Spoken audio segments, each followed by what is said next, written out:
I'm ready. I'd like to call the meeting to order. Roll call, please. Mayor Wiggins. Here. Mayor Pro Tem Smith. Here. Councilmember Davies. Here. Councilmember Heckey. Here. And Councilmember Mooncourt. Here. Everyone is present. Thank you. Okay, at this time, I would like us to welcome Pastor Kevin Cottle from the Christian Life Assembly Church, who's going to lead us in the invocation. Please stand and remain standing for the Pledge of Allegiance. Let's pray. Father, we just take a minute tonight, as we always do at these meetings, to say thank you for this community. Thanks for allowing us to be born at this time, in this place. We are very thankful for that. We just pray for these proceedings, for this meeting, that you would give our leaders wisdom, speak clearly to them, help them listen to you as they do their best to serve this community and make decisions that benefit not just this community, but our surrounding areas as well. And we just put it in you, we give it to you, and we ask that you would take care of it. We ask it in your name. Amen. Amen. Mr. Davies, will you please lead us in the pledge? Ready, begin. I pledge allegiance to the flag of the United States of America and to the republic for which it stands, one nation, under God, indivisible, with liberty and justice for all. Thank you. You may be seated.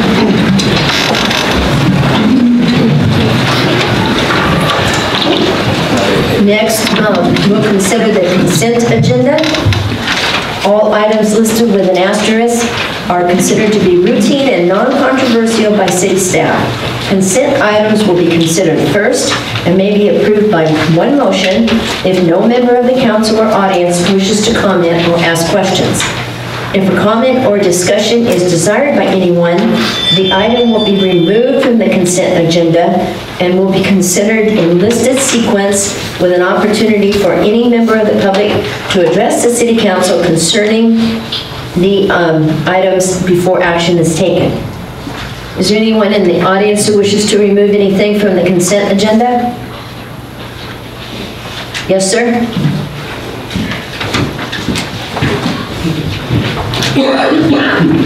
Jim Jacobs, District 5, number 13. Thank you. Anyone else? Council? Yes, Madam Mayor, could we please remove number 5, number 7, and number 9, please? Okay. Do you want to make a motion? With the 5, 7, and 9 items removed, I'll make a motion that we approve the remainder of the consent agenda as presented. And 13. And 13. Yeah, sorry, and 13. Second. It's been moved and seconded. All in favor, say aye. Aye. Opposed? So let the record show it was a 5-0 vote. Audience oral and written communications. The City Council welcomes public comments on any items within the subject matter jurisdiction of the Council. We respectfully request that this public forum be utilized in a positive and constructive manner. Persons addressing the Council shall first state their name and area of residence, the matter of the city business to be discussed, and the organization or person's representative, if any. Comments directed to an item on the agenda should be made at the time that item is presented. Questions on non-agenda items directed to the council or city staff should be first submitted to the city clerk in written form no later than 5 p.m. on the Monday preceding the council meetings. Otherwise, response to the question may be carried over to the next council meeting. No action can be taken by the council on any matters not listed on the agenda. And the council reserves the right to limit speaking time of individual speakers. Do we have any comments from the public?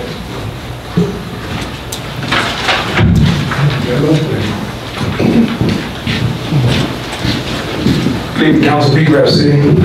I again petitioned to be placed on agenda to hear my employment matter with the city, with the council, and I again was turned down. I received an email from Mr. Johnson, again citing the estoppel by laches case, and It doesn't apply to us. I understand where he's getting, I understand where he's going, but it simply does not apply to us. This is for court litigation. This is not court litigation. This is for our MOU. This is our employee handbook, page 6, section 6, subsection A and B, which clearly states I turn a letter to Chief Kroger here within 10 days, which I did that day.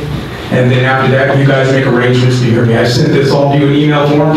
You can all read it. You can all look at it clearly. These are the only things to occur. He can argue time frame all he wants. There's no time frame argument to be had because inside the employee handbook, it does not state anything in there. Did you receive the emails I ever sent you? I received one email today, yes. For me? Yes. Okay. Were you able to read it? Yes. Okay. So you understand what I'm saying then? Well, I'm not an attorney, so. Well, neither am I. I mean, it's common sense. I mean, if you read it, you can see what it says. So, I mean, you understand what I'm saying then. I understand you're not going to agree with me. But since you all received my email, is there a way that you can give a directive to the city attorney, because he's really not involved with this, this is a matter between myself and you guys, but a directive to Mr. Garrett here to add me to next agenda and stop putting this off and stop paying an attorney to quote case law that doesn't apply. I mean, I would like to know how much we're paying him each time he has to spend time trying to find some rebuttal for me, because that's ridiculous.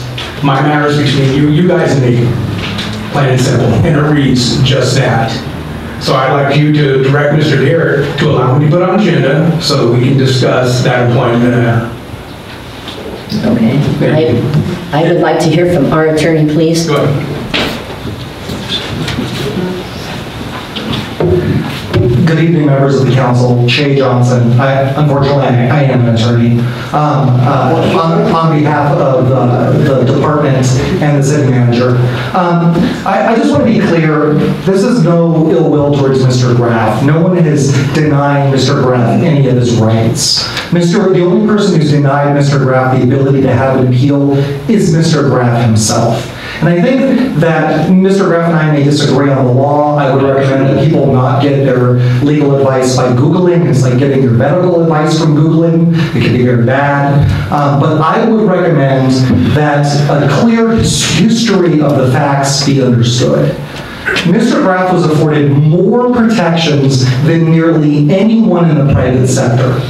Before Mr. Graff was disciplined, he was given a notice of intent, a packet of information explaining what rules he allegedly violated, the facts upon which he was violated those rules, and all of the transcripts of the witnesses who were interviewed before anything ever happened to him.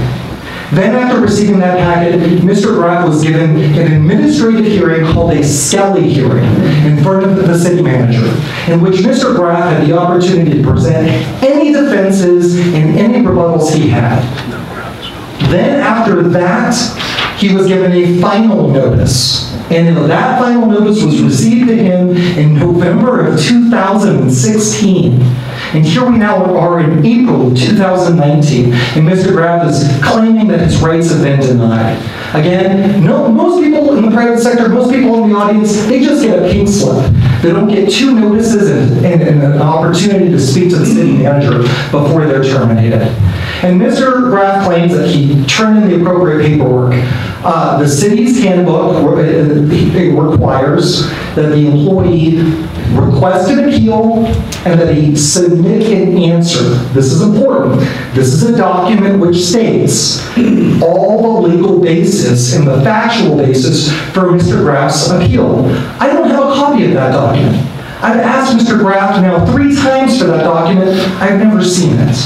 So he would not have any right to appeal unless he followed that procedure within 10 days. Nonetheless, after November 28, 2016, representing the city and the department, I reached out to Mr. Graff's legal counsel, and we tried to schedule a hearing so he could have his administrative appeal. And due to 2 main facts, number 1, his attorneys never scheduled a date, could never agree to a date with witnesses, could never agree to availability. And number 2, he kept changing attorneys. He went through 3 attorneys between 2016 and August of 2017. And every time he changed attorneys, we had to send this packet of information with all the investigation materials to these new attorneys. The last correspondence we have from his attorney was in August of 2017, stating he was trying to explain to his client that this appeal would not be successful and that his attorney, he should just walk away. That was in 2017. No demand for an appeal at that time. No demand for an appeal in 2018. So I asked the members in the audience, how many people who thought they were wrongfully terminated would wait nearly 3 years before they would request an appeal? So it's, 3 minutes. Okay. Okay, I'll let that go. So with those reasons, that's the basis for the argument that he's missed his timelines, that the department has relied on this issue, and that it's been waived. Thank you. Thank you. I still have a minute left. Some of that's true. It is true. There was 3 attorneys. I had nothing to do with that. They weren't being paid. The Scally hearing, true, was heard by Greg, which should have been heard by an impartial person, not the person who I just sued, and he should not have been hearing the matter. So, but also, the letter was given to Chief Grover. It was given to him that day, and again, like I told you before, Chrissy Copus was sitting there, Chris Kirk was sitting there. So, I mean, all these stuffs can be responded right back to. I mean, he could put on this big show and, you know, clean, raise his hands and everything. Simple fact of the matter is, he can sit here and say, I tried so hard to make an arrangement. Read subsection B. It states you make the arrangements. Not me, not him, you. You need to read this so you understand that. Because this is why I've been waiting. I've been waiting all this time because of flaky attorneys and trying to be heard. So you guys, as council members, read the section. I sent it to you. You need to make these arrangements. And I'm asking you, with the simple rules sitting in front of you, to give him a directive to add the agenda to agenda next meeting. Thank you. Thank you. Any other comments from the audience?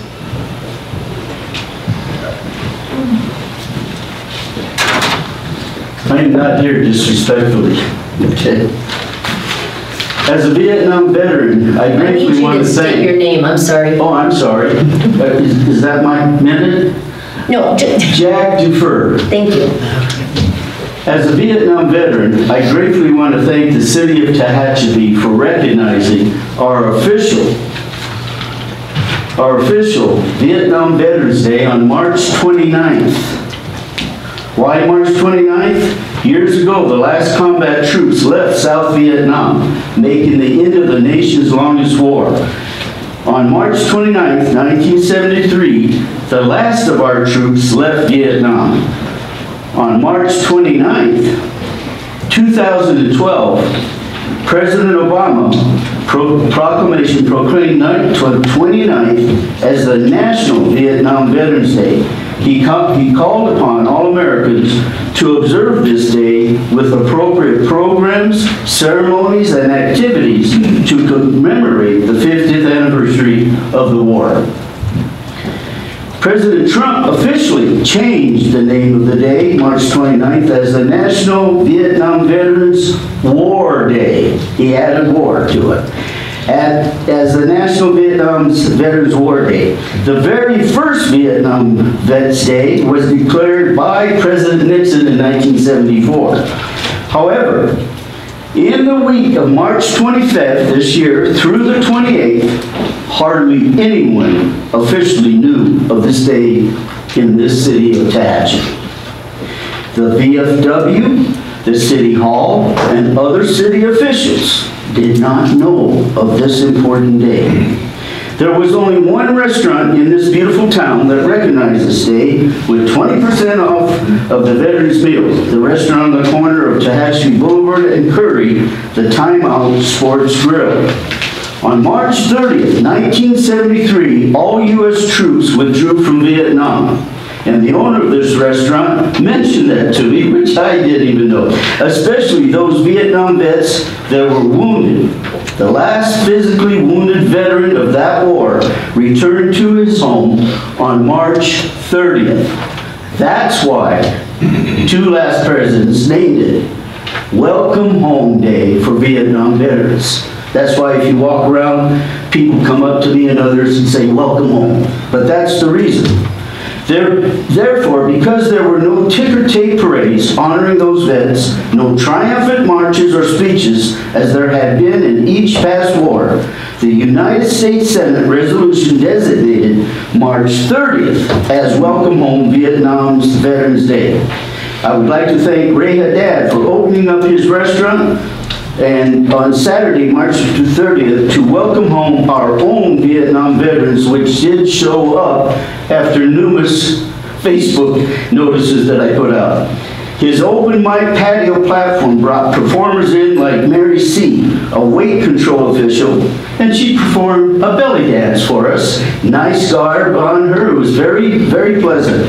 And also Cold Blue Entertainment, Brian Reed, and his part of him and the band to perform. I know for a fact that my good friend, Ed Grimes, which was my elder at my Church of Christ. Can't hear you. Can you hear me? Get on the mic. A little louder? Get on the mic. I know for a friend that my friend, Ed Grimes, an elder at my Church of Christ, would have walked by that restaurant that day, walked in and shook hands with those Vietnam veterans that were there. Unlike others. Thank you. Thank you. Any other comments from the audience?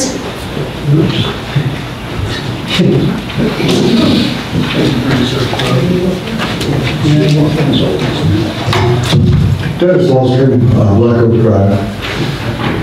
This thing has been going on for 3 years, 4 years, whatever. You get an attorney up here that comes with no paperwork. You get Pete up here that comes with no paperwork. I'm wondering what the residents of Tehachapi are thinking about this. You know, who's the bad guy? Who's the good guy? Who's in between? And who really doesn't care? It's time this is over. You know, we have never ever had an employee that's drug on a case as long as we've drug this on. Now, Pete makes allegations about the city, and the city throws lawyers at him, and he throws lawyers back at him. Is this the way we're supposed to work? Really? This is insane. You know, if we're gonna either say we were right or we were wrong, we need to do this. We need to do this in a way to where everybody can get together and bring a conclusion to this once and for all. It's been too long, way too long. You know, I don't know what else to say. You know, when I was on the council, I don't recall, and it could be my bad recollection, but I don't think so, that Pete's problem has ever been brought up in earnest. But you know what? This is not how we're supposed to work, in my mind. Call me crazy, you know? And I'm not going to sit here and call the city manager names, or you names, or Pete names, or anybody. It's just too long. Now, we're going to stretch this out another 2, 3, 4 years. Either bring a conclusion of it, and bring it in front of the public, and bring it with some paperwork that can prove what everybody's saying, or just keep on rolling, you know.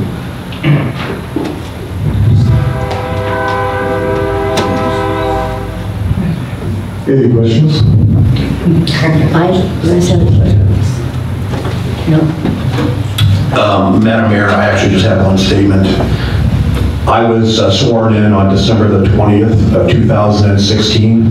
During that evening, the swearing-in session, Mr. Graff came to the podium and very specifically asked for a hearing. I mean, that was one of the things I remember. There were some other things that went on that night that I also remember, but I very clearly remember that request at that point in time. Okay. So what are we going to do? Are we just pissing on this? Or are we going to get it over with and get it done with? And either Pete goes down, we go down, or we make some compromise. Hopefully it's compromise. But let's get it done with. You know, I mean, you know, for him to come up here, the times that he came up here with certain animosity, whether it's right or wrong. And the council just sitting there being quiet. That says a lot.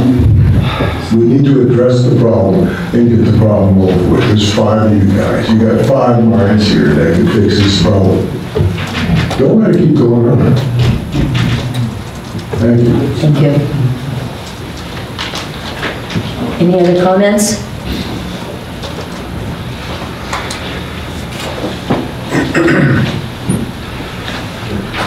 Kim Cummings, living in Tehachapi.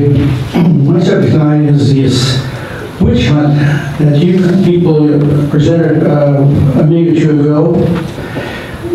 Looking at the report, having a chance to some of my friends look at this report, this has been going back to around 2015. There were some questions brought up even before I think Mr. Heckey was even on the council. And I'm wondering at the time, if any, I'm talking about Phil, I'm talking about Susan, if you had any notice of agreement or discussion on okaying this legal action, or was it done upon one person on their own that started this investigation and with the attorneys and such? In my area, people are wondering what the cost of this little witch hunt costs. I think they deserve an answer. In 2015, we investigated on this to recently interview these people and have an outside attorney from Los Angeles come up here. There's a lot of money. I'm estimating maybe in the tens of thousands of dollars. I think the taxpayers of Tehachapi deserve an answer to the cost that you charge the taxpayers of this city. Do you have any idea about what they are? No, I don't. I would have to refer to our city manager, and he would probably have to get back to you at the next meeting. I've heard that before. Do you think the bookkeeper might have an idea? I can ask her, but since this isn't on the agenda, we'd have to report back, or you can make an appointment with him outside of these chambers. Well, I'm asking you, Madam Mayor, can you get back to me with an answer? I can get with the city manager, and the 2 of us can get back to you, yes. I appreciate if you do that very much. But again, I'm going to ask the same question. Were you and Phil Smith notified of this investigation back when, being you the only 2 senior members here? Were you notified of any of this investigation that went on? I was aware that employees with an S had submitted a request for, they put in a claim, correct? And then, I don't know the details, and all I was asked for, I was investigated myself by the person who questioned employees and council members. I just answered his questions. I didn't have any first-hand knowledge, so I doubt if I was very helpful. So you didn't know the expense that was involved in this over a 5-year period of time? I'm sorry? You didn't know the expense that was going to be involved in the investigation and the attorney? You know, it wouldn't matter what the expense is. If you have employees... Doesn't matter. Hang on, Kim. If you have employees making allegations against the management, against me, or any other council member, it's our obligation to have that investigated by California labor law. It's not something I have a choice that maybe it's too expensive for this to be investigated. So I did not look at it that way, and whatever it costs, it costs. But I'll tell you what, you're being kind of snide to me, Kim, but that's all right. But if you have an employee who has things that are sustained by a report and investigation, those employees could go further and sue the city at a very huge sum of money. And this investigation, however it went through, it was very legal by our HR department. Well, it should be for the expense.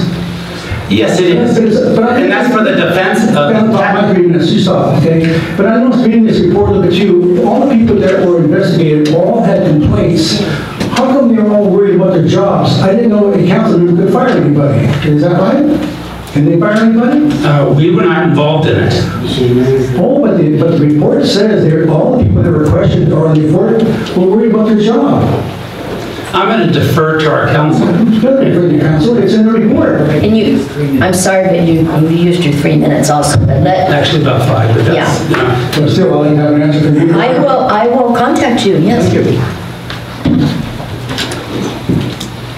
Any other comments from the audience?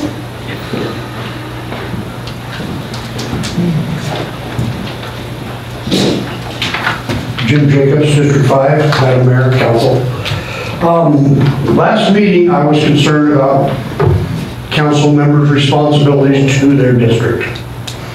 I asked for an agenda item and through a lot of back and forth, nothing was resolved. I would like to know what you guys think your responsibilities are as to the citizens of your district. I know it's not to show up at a meeting twice a month, so what are you doing for your districts? And I'll start with you, Madam Mayor, because I'm in your district. As far as an agenda item, I don't know that we would really want to sit here, all 5 of us, and say, hey, I went for a walk in my district yesterday, but I don't have a presentation for you to say in the last 6, well, when was I elected? In November, that I have done this and this and this and this. I meet with people in my district. I meet with people all over Tehachapi at all times. I'm always available. I'm in the phone book. I invited you to call me. You did. And you did not. All of the items that you just mentioned are not on record. I want this discussion to be on record so we can hold our council accountable for what they were hired to do. And if nobody has an answer to that, I would propose that you do town hall meetings, maybe once a quarter, meet with your districts. Any comment? Well, for myself, 2 weekends ago, I was in the neighborhood and I met with 5 different people, just chatting with them. My way I do it, Jim, is drive around my district now. You know, it's easier, if it's citywide is one thing, but my district, I catch people in the front yard and I stop. And I talk to them, how's it going and what's your concerns?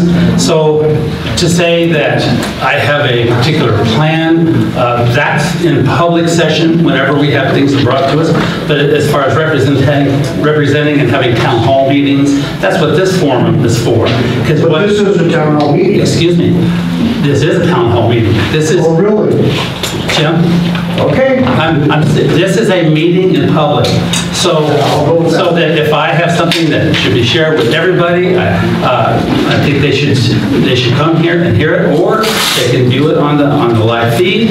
But when there's people, they call me on the phone, I raise their concerns. That's how I do it. It's personal, one-on-one. If you're asking us for each to have a town hall meeting in each district once a quarter, once every 6 months, you know, that's in duplication of this, but I'm not sure how that would work, but you can call me anytime as well. I would be happy to sit down and coffee with you one-on-one. Okay, I appreciate the fact that you've gone out and you've done something in the last 2 weeks. Well, no. In the last... You said you did last... That's the most recent. Right. Last 32 years, I talked to people. Okay, we're not going that far back. Well, I'm just saying. Driven at that time. I do represent, and I do it in a personal way, and in this meeting, it's a public way. That's how we do business. I'm sorry if it doesn't meet your criteria of a town hall session in every district. I'm not sure. Do you know of other towns that do that? Yes. Oh, okay. Okay. Perhaps you could... Let me clear the air here, okay, because I see confusion on everybody's face. Yes. Before I came back to California reluctantly, I lived in Oregon. And when I was there, I was a planning commissioner, I was a city council member, and I was a mayor. And I have never seen a group of people so afraid to jump out and do your job. Our mayor required us to go out and look in our areas and do something and report back to council. You even have an agenda item for council reports, and I don't hear anything. So that's my background on why I want more. I know what more should be, and I'm going to hold you guys accountable to do your job that you were elected to do. Sure. Thank you. I like your sweatshirt. Thank you. You said that. Go Ducks. My daughter was a duck. Okay.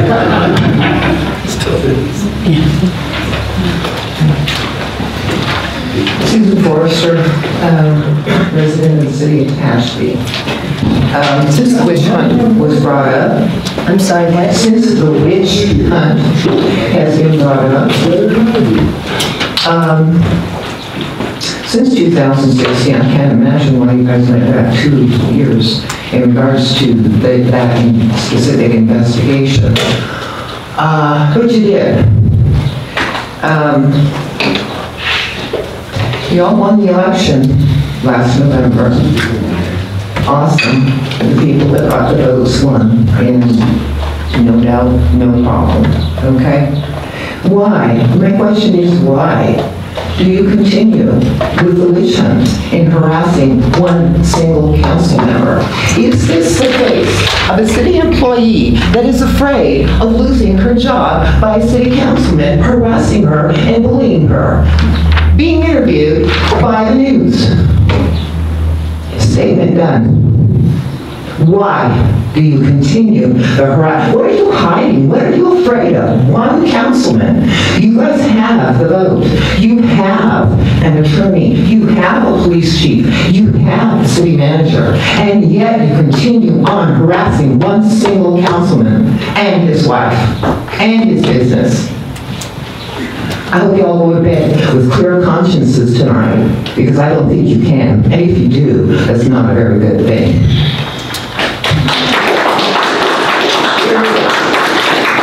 Any other comments from the audience? All right, if not, we are going to move on to a presentation by Aaron Falk, field representative for Congressman Kevin McCarthy regarding the Space Development Agency. Good evening, and thank you for allowing me to come in this afternoon. My name is Aaron Falk for Congressman Kevin McCarthy. As some of you may know, Congress and the President have been discussing the establishment of a new branch of the military called the Space Corps. The Space Corps would operate in the space domain, and it would absorb many missions from the Air Force and the Navy that currently take place in space. That process is probably going to take several years to decide. In the interim, President Trump has ordered the establishment of a Space Development Agency. And this agency will coordinate policy and acquisition for all things to do with space regarding the military. To that end, Congressman McCarthy, as well as a handful of other California Republicans, have written a letter to the President, the Secretary of Defense, the Vice President, a few service secretaries, and the NASA Administrator, encouraging them to consider Eastern Kern County as the home for the Space Development Agency. These would be new missions that would come to places like Edwards Air Force Base, NASA Armstrong, and China Lake. The reason that the Congressman wrote this letter, and the reason that I'm here tonight, is because of the criteria that will likely be used to pick a place for the Space Development Agency. One of the things that they're going to consider is quality of life. Now, the people who are making the decisions within the Pentagon as to where the Space Development Agency is going to go very likely have never been to Kern County. It's also likely that during the initial site selection phase, they're not going to physically visit these bases, and if they do, they would likely stay on the base and have no idea what communities are nearby and what these communities have to offer. Frankly, they would miss the gem that is Tehachapi. The second reason is when they're deciding where to put these bases, community support is frequently one of the metrics that is considered. And during my time in Washington, D.C., where I worked military policy for about 8 years, I've seen cities either gain or lose bases strictly by the community support or opposition that is expressed to the Pentagon and the other decision makers. Congressman McCarthy led a letter, and we're here tonight encouraging our communities to do the same. I know I sent the letter digitally. I have a few hard copies if anybody would like to see it, and I'm happy to answer any questions that you may have about it. Thank you. Any questions from the audience regarding this? Council? Just a comment. Well, I think it's the area of the nation that would be appropriate for such a center, or just the concept of having that site located. China Lake Naval Weapons Center. I've worked in those areas for the last 42 years with aerospace, Edwards, NASA, China Lake, Mojave Aerospace Port, and what these communities bring to the table, I think, for support of all those missions is absolutely what would be the requisite, needs of our government for this kind of a program. So I've been to Edwards Air Force Base, met with generals. I've taken trips for generals to different air bases. And what they do, they take people, civic leaders from many communities around the area, Lancaster, Palmdale, Edwards, Tehachapi, and they get a core group. I've been to Albuquerque, I've been to Falcon Air Force Base, I've been inside the Cheyenne Mountain, and these kind of things that people don't realize, and I reported on those things, Jim. When I took the trip back, I reported on all those things that the civic leaders would report that they are in support of these bases. We had base, the BRAC closures around the nation, and I went to bat for Tehachapi and the bases here with other cities to make sure our bases were not closed. So I think we are in concert with you, and we're in concert with the communities of Ridgecrest and Edwards Air Force Base in Mojave and Lancaster, Palmdale, because this is where aerospace is. So I'm wholeheartedly in favor of this.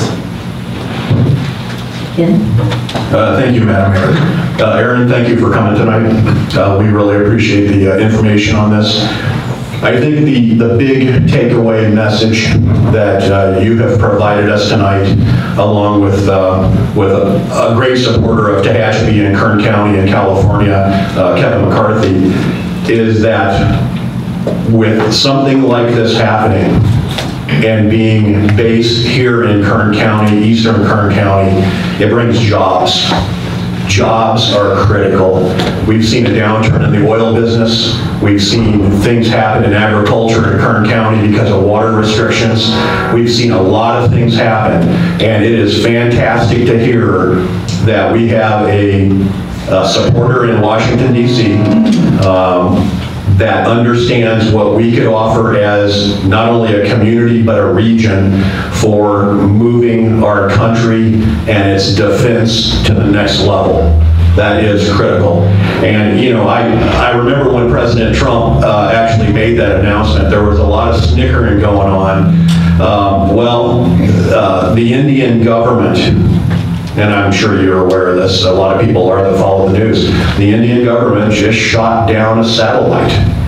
And what that single event did is it brought a new dimension to what our defenses should look like. What the significance of that, we now need to move forward. And the takeaway is something like this will bring additional jobs to our community. We have a tremendous knowledge base in Kern County, in the Antelope Valley, and please pass back to Mr. McCarthy our thanks for his support in this for Kern County. Thanks, Aaron. Anyone else? Go ahead. I was going to say, Madam Mayor, I came with the council's concurrence. We can send a letter to Congressman McCarthy's office using your letter, Aaron, as kind of a draft or a template, and we can prepare that for your signature tomorrow. Is that, are we in agreement of that? Sure. Yeah. Yes. Thank you. I would like to say that some of us are older than others, but I grew up in East Kern County and probably heard one of the first sonic booms. And when they talked about the right stuff, we all grew up with it. We even had to worry about nuclear bombs being dropped on Edwards Air Force Base and whether or not we would survive, and we had to do drills under the desk, and it stressed us out as little kids. But what an honor to even live near that and to be a part of it. So absolutely, I want to support that. All right, and you don't, just a concurrence, you don't need a just your concurrence. We'll draft a letter tomorrow Okay. for your signature. Thank you. Absolutely. Thank you all. Thanks. Okay, at this time, I would like to present a certificate of support to Rob DeCow from the Southern California Gas Company.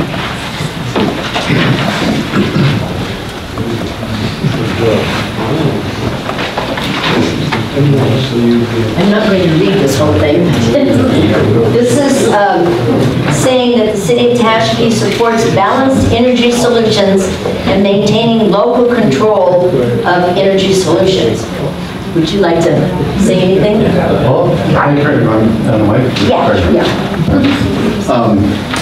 Thank you, Mayor. A couple months ago, I came and spoke to the council about just this topic. California is trying to legislate or regulate how you heat and cook and do everything else in your home. And this is supporting a balanced approach to energy use and maintaining your local control over how energy is used in homes is appreciated. So thank you very much. Thank you. Good to see you.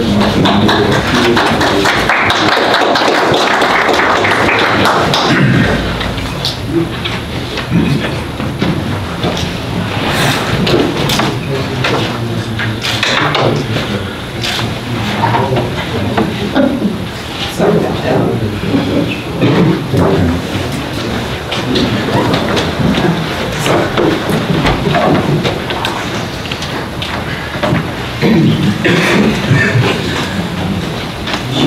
Okay, item number 5.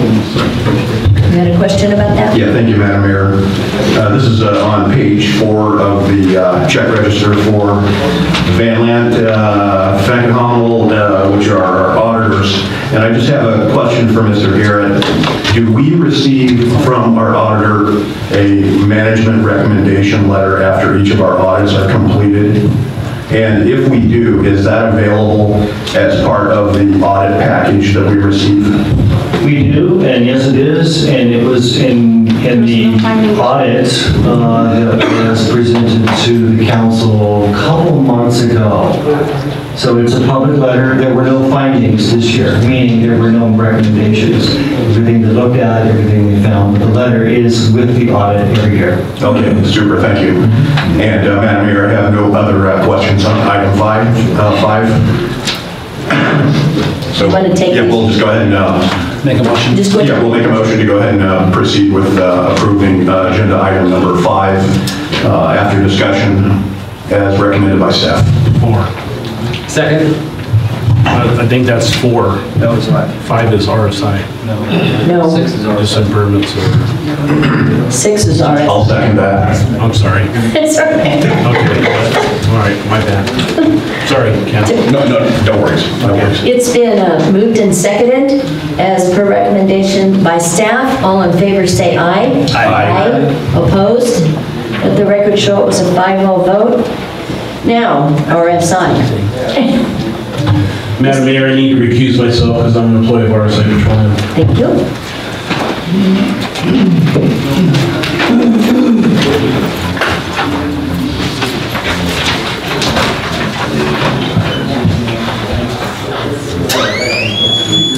All right, we have disbursements and bills for RSI Petroleum from March 12, 2019 through March 25th, 2019.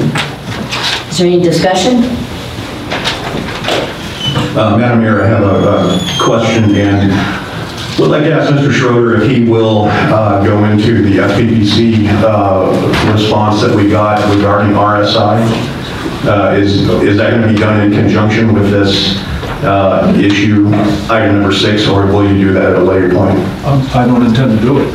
Okay, well, would you like to just give the audience a brief summary of that FPPC letter that we did receive regarding RSI and Councilman Davies?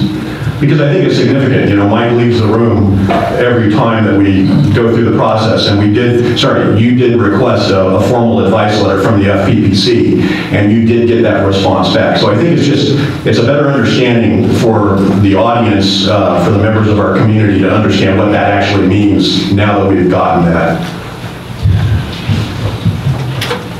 He is an employee of RSI, so that's where he gets his income.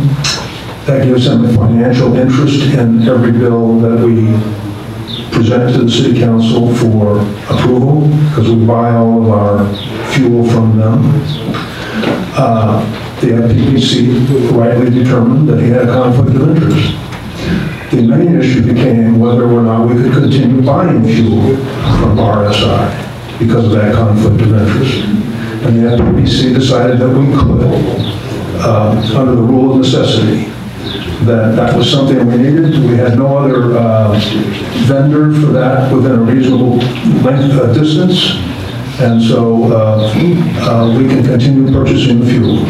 He has to leave because he can't, just by being present, the law assumes that he's wielding some kind of influence on the city council.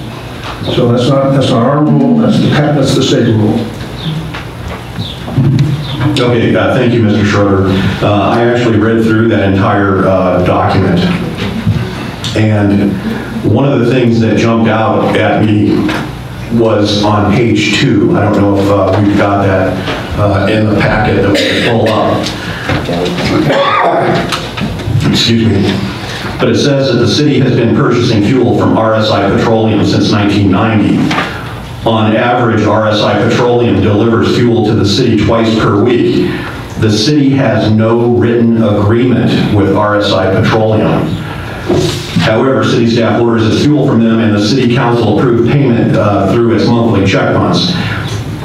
If we've been buying fuel from RSI since 1990 and we don't have an agreement in place, is that something that we should look at? Is that something that should actually go out to bid because of the nature of the business?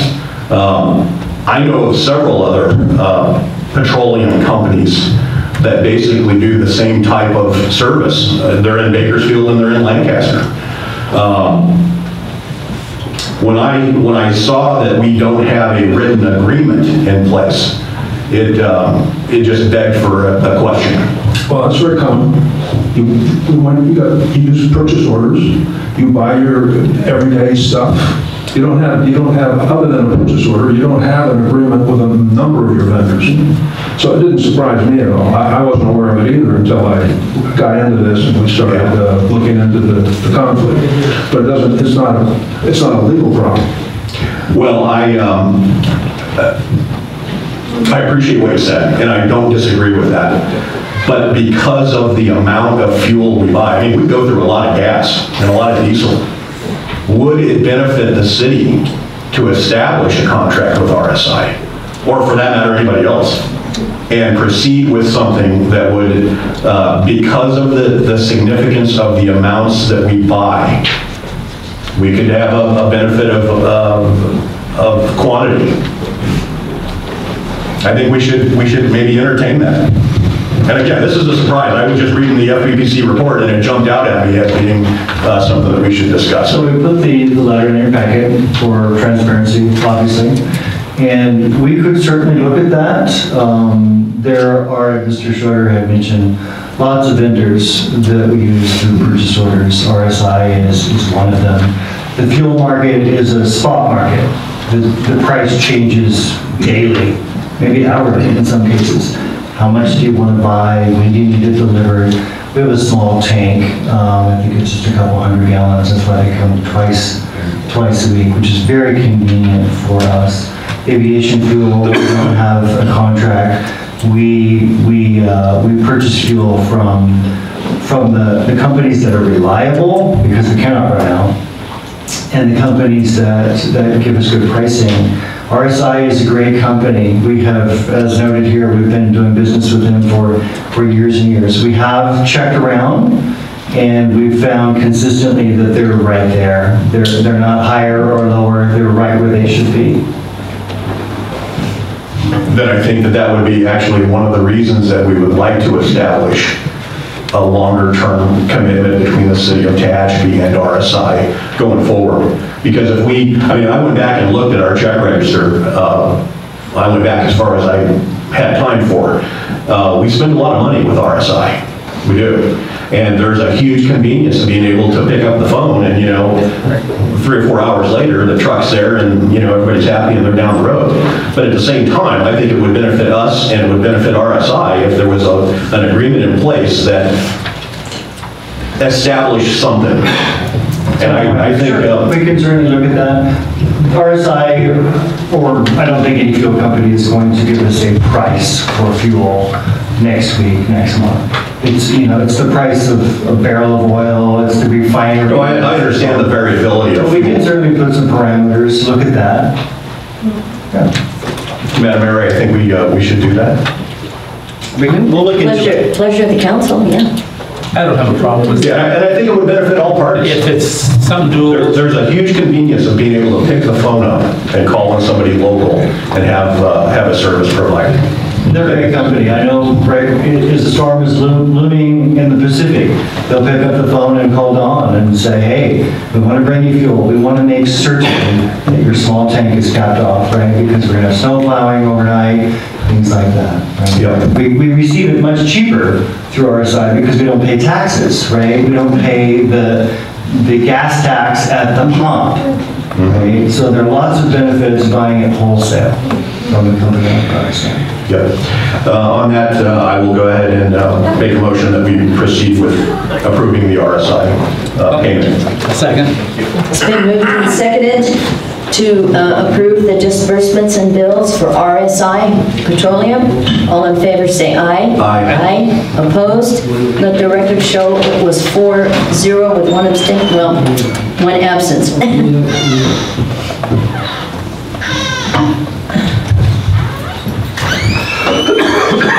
Number 7. Thank you, Madam Mayor. This is a question basically for our city treasurer. As we know, that's an elected position. There's a lot of responsibility that goes with the city treasurer position. Is this report, and I know I've basically asked or got in the direction of asking, this particular report, is the city treasurer, because it is the treasurer's report, is the treasurer involved with the understanding, the creation, the analyzing of these numbers before we get this data in our packet? Yes. Susan is not here this evening. I don't see her, yeah, but the answer is yes. Okay. So if I went back to our city treasurer and I asked a question regarding any of these line items, I would get an answer from our city treasurer. I'm not going to speak for our city treasurer, but I can say our city treasurer is intimately involved with this report. Fantastic. And I have no further questions on the treasurer's report, and that was a consent agenda. Just like a comment on that. Yes.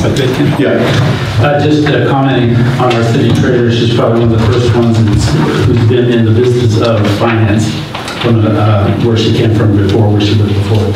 And I think where she's working now, sure, but not everybody anybody can run for treasurer. You could be a homekeeper, a baker, anything you could, but they have to be able to go and review the document and at least say, I agree with the numbers. But typically, we would be asking detailed questions to the finance director. That's just, but our current treasurer's probably got more credentials than anyone I've ever seen on this council. Just great, thank you, Mr. Smith. You're welcome. Are you making a motion for that? I sure will, Madam Mayor. I'll make a motion that we proceed with accepting the report that was provided on the consent agenda. Let's see, what was it called? Well, just the treasurer's report. Yes. Do I have a second? I'll second it. All in favor? Aye. Aye. Opposed? Let the record show it was a 5-0 vote. Airport manager, I understand that Tehachapi Society of Pilots wants to table this for a while? Yes, that's correct. All right. We'll bring this back to you in another meeting. Okay.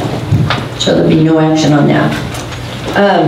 Number 9, who has to have that pulled? Remind me. It was me. Okay. Yeah, I think the folks that are not aware of what number 9 was, this is it's a fantastic program, and maybe Mr. Garrett could explain a little bit about this. I think it's very, very beneficial for our community to be involved in things like this. And I think if we could hear what you envision this mutual aid agreement to look like and how that will potentially benefit our citizens, I think that would be a good thing.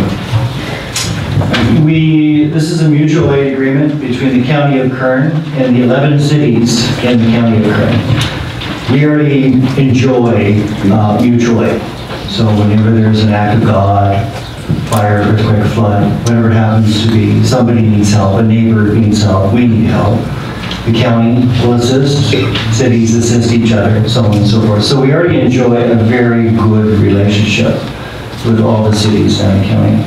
What this does, it's purely a legal document that was put together by Georgiana Armstrong, Kern County Emergency Operations Manager Director.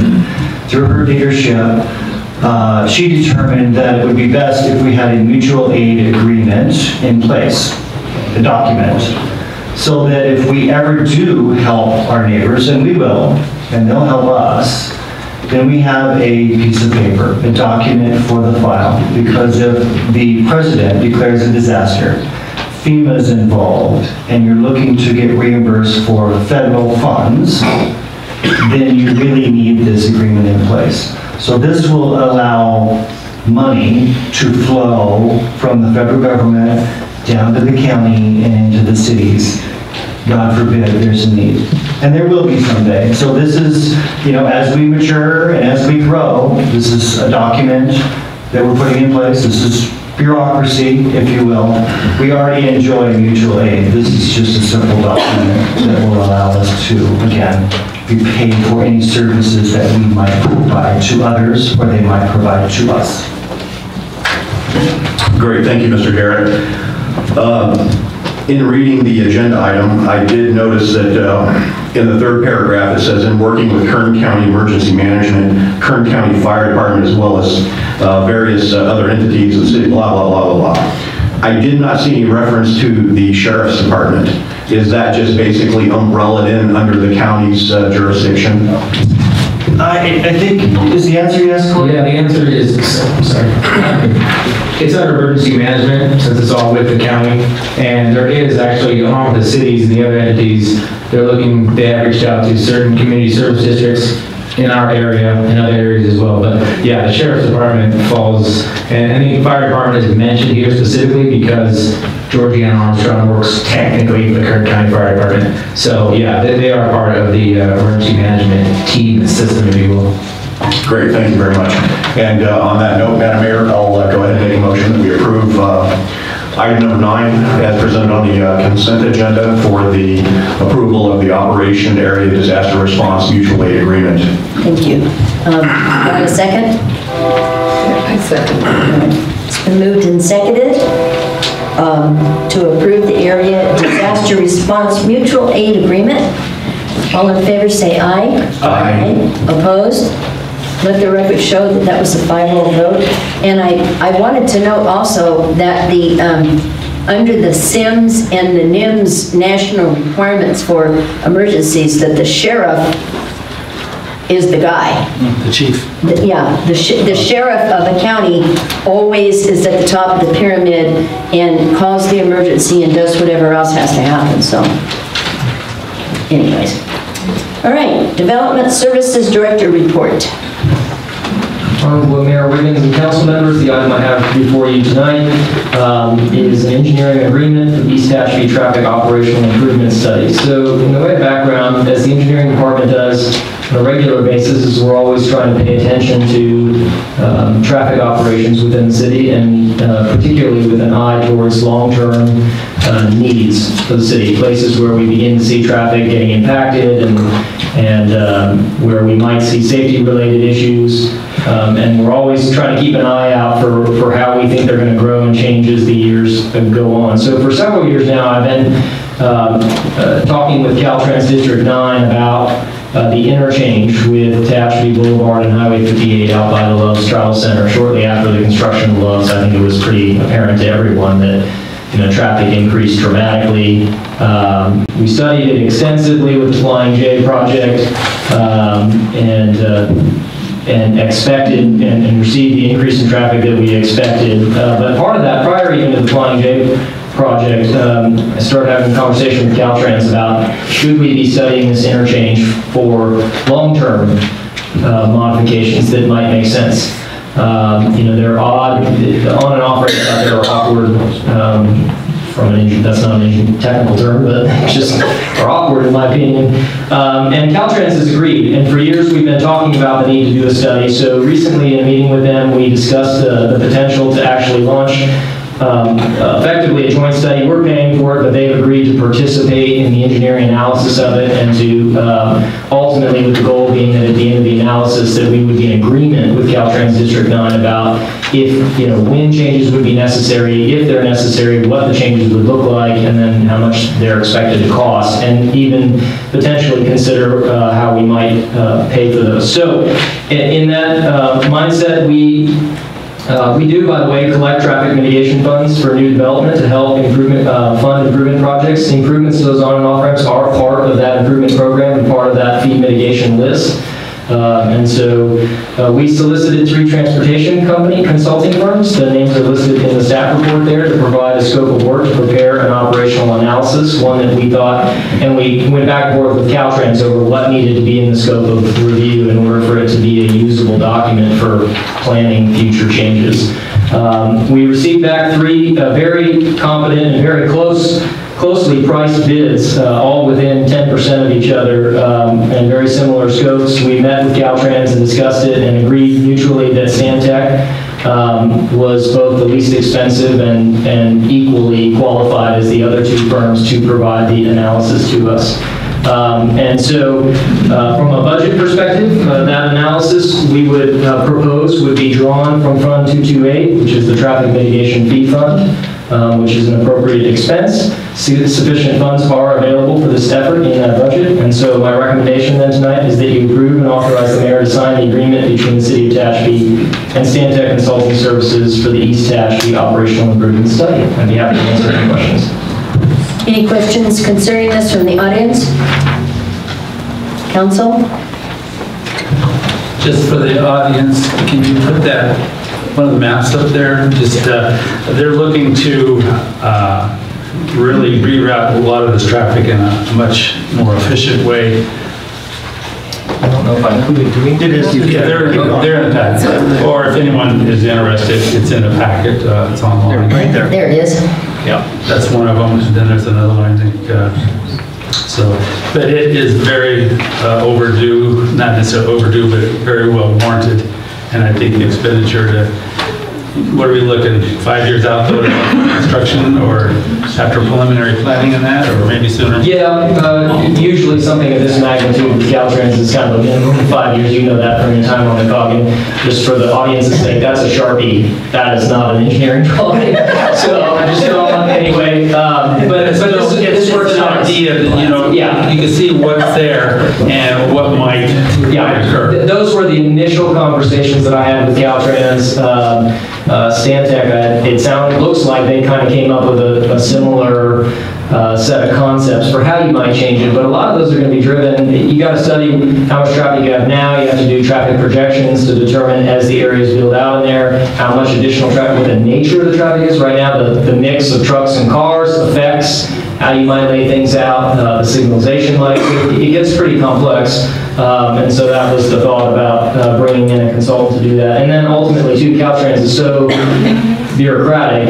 Your planning level documents have to have certain boxes checked in order for you to flow a document like that into an actual project. And so that's why coordinating with Caltrans District 9 was really important in my opinion, so that we didn't do this and then find ourselves with an incomplete study at the end. So that's the idea. Caltrans District 9, I would report, has always been a really good partner of ours, and they very much agree that a report is necessary and would be helpful, and they're on board with participating. So it'll be interesting to see where they come out compared to just a Sharpie. Just an idea of where things might go. It'll be probably pretty close. Thank you, Jake. Madam Mayor, having driven through this area 3 times today, I will vouch that we definitely have a problem. Between trucks that don't turn wide enough and then get sort of jammed into some of the turning lanes, people not clear on which way to go to get through the intersection. There was one instance today when I was down there, it took me 3 light cycles to get through. This project, I think, I don't know what we can do to try to bump this up in the priority list, but I think we were very, very shy in our planning on what this area would ultimately end up being. And I mean, it blew up bigger than I think anybody anticipated. And it's a critical thing to get that going again. And the other point that's important, that intersection down at Love's and Pilot Flying J, the folks that live out in Sand Canyon and other areas or work at the cement plant, if they don't go and get on the freeway and they ultimately end up coming back this way, it really impacts their coming to and from town. And I've talked to a couple of folks that live in Sand Canyon who, will do whatever they can now to get on the highway, which bypasses everything naturally. But, we've lost a little touch of keeping people, our local people in town. And man, if we could sure fix that issue. The other thing, I think it's great that the Sharpie has potentially planned for roundabouts. And roundabouts, a lot of people don't like them. They're concerned with them. They get scared. They are very, very efficient. And if we could somehow incorporate a roundabout, if not 2 or 3, at least one of those areas, it could potentially really improve the flow of traffic in and out of that corridor. So I'm in full support of this. Let's get this thing going, and let's, if at all possible, try to get this bumped up to as high a level as we possibly can. I was going to report on this a little later, but since it's we're talking about this part of it right now, last current council government meeting last week, we discussed this kind of thing right here, and I will tell you, once this gets started, I will be your local advocate representing all of us. And one thing I did bring up with what Ken just brought up is the folks, because they're going to start some ramp closures intermittently over the next few weeks or next month. And I contacted, or I talked in person at the dais. We have a representative from Caltrans, from District 9, District 6, and I asked her to make sure that they coordinate, because they're going to be doing some work, I believe, at Sand Canyon, that they coordinate so that these people aren't going to have to drive all the way to Mill Street from Sand Canyon to get on the freeway. So she said she would make sure that they're coordinating, so let's cross our fingers and see if that happens. But I did meet with them and expressed our local concerns on behalf of the community. So they said they would elevate that to the traffic engineer. Thank you. Bravo. I'm sorry, go ahead. Just going to say, if there's no other comments, I'll entertain a motion to approve. I'll make the motion to approve item number 10 as presented by staff. I'll second. Moved and seconded, as presented by staff. All in favor, say aye. Aye. Aye. Opposed? Let the record show it was a 5-0 vote. Thank you. Public Works Director reports. Thank you, Madam Mayor, council members. I'm going to pass around copies of the presentation that I have, just because it's easier to see than on the screen. The item you have before you is an exciting and transformative project that the city has been working on and bringing to you tonight. This project will shape and change the way that the city manages our water and wastewater in the future. If you indulge me for a little bit, I want to go back to kind of some basics on the water ecosystem in Tehachapi. The city uses domestic water wells to produce water from the groundwater basin. We have a distribution system that distributes that water to the homes within the city. Those homes obviously use water for showers, toilets, and irrigation, as well as whatever else they want to use it for. Some of that landscaping and irrigation water goes back into the groundwater through your grass and trees and everything else. The rest of it goes to the sewer system, which gets ultimately treated in our wastewater treatment plant.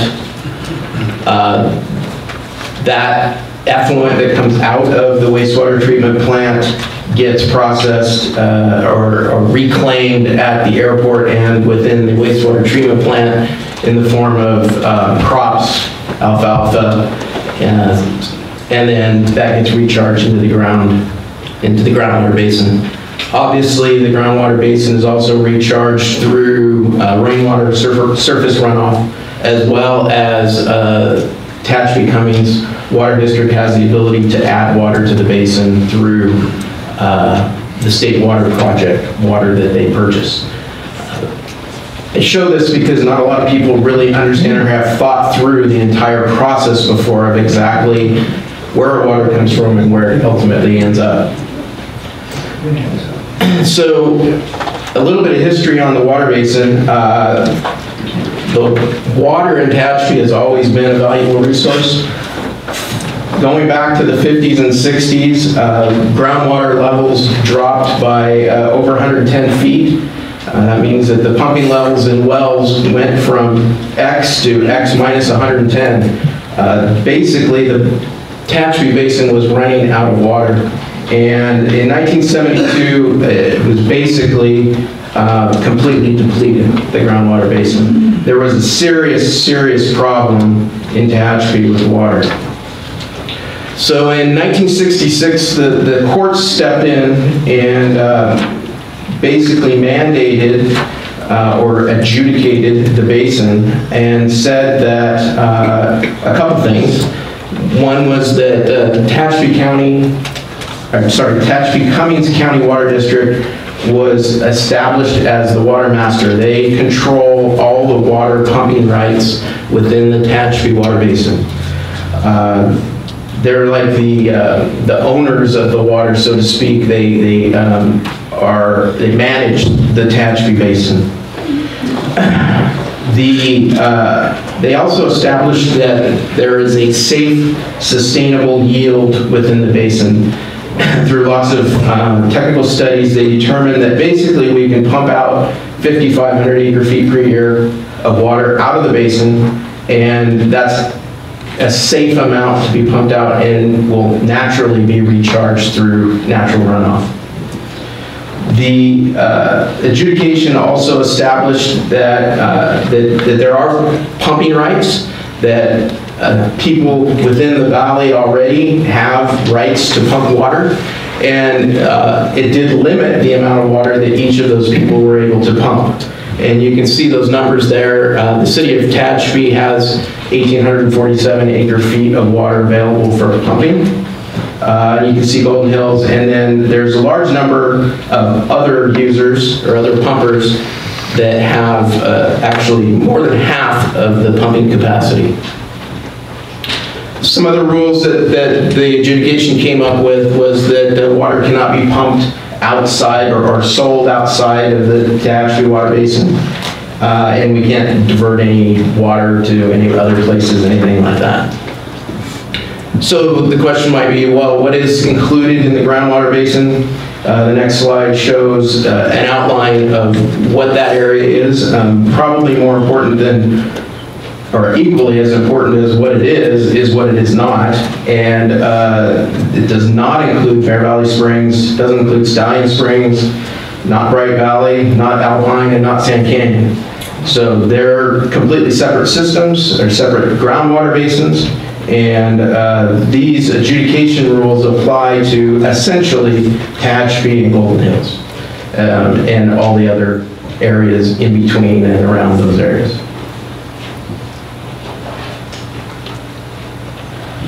So a little bit more on history. In 1974, the State Water Project was connected to Tehachapi.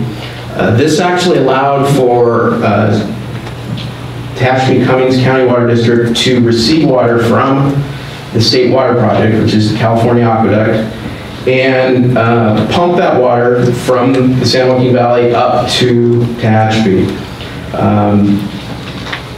Tehachapi Cummings County Water District recharges the groundwater using that water, and then it's available for users to buy from Tehachapi Cummings. This was a great thing. It allowed users in the Tehachapi Basin to buy state water to supplement any of the pumping allocations that were established through the adjudication. So that allowed for a lot of flexibility with the water purveyors. It also allowed for agricultural users and people like that to buy water from Tehachapi Cummings as well. That's the good news. The bad news is that Tehachapi Cummings, and because of the state of California, very rarely do they receive their full allotment of water from the State Water Project. And because it's not considered a reliable source, we don't know on a yearly basis exactly how much water Tehachapi Cummings is going to be allotted from the State Water Project. We can only get 1-year agreements from Tehachapi Cummings. If we want to purchase water, we can only sign a 1-year agreement. We can't sign any kind of 10, 20, 30-year agreement that will buy this much every year. That's not possible, because we don't know that that water is actually going to be available. So, like I mentioned, the State Water Project provides the city the ability, as well as the other pumpers, the ability to increase our pumping allocations when the demand exceeds our allotted pumping, 1,847 acre-feet per year. If we go above that, we can buy state water from Tehachapi Cummings. We also, whenever we have periods where we go over our pumping allocations, we do have the ability to draw on what's called our banked water reserve. So it's a complicated thing, but basically we can bank water every year. We can buy water, more water than we need from Tehachapi Cummings, and we can kind of put it in a bank account. And then next year we can draw that down if we want to, if we need to. We also have the ability to lease water from the other pumpers. So there's people who never exercise their rights, but they would lease that water to whoever wants to pump it. We can lease that from any of those people, and we have, and we will continue to do that. But again, those are on yearly contracts. Nobody will give you a long-term agreement for that water, for those water leases. So here we are in 2019, and our water basin now is extremely healthy. The adjudication did exactly what the intent was. It was to preserve the water basin, and so it's working perfectly. And we don't have any issues. Our water table has risen. It's been consistently very high, and it's kind of stabilized at a very healthy level. So let's go back to our little ecosystem here. I added some numbers onto this slide just for reference. In 2018, we pumped 1,950 acre-feet, which is obviously above our 1,847. And then about 900 acre-feet of that returned through the sewer system and the wastewater treatment plant. So obviously we use more water than our 1,847 acre-feet pumping allocation.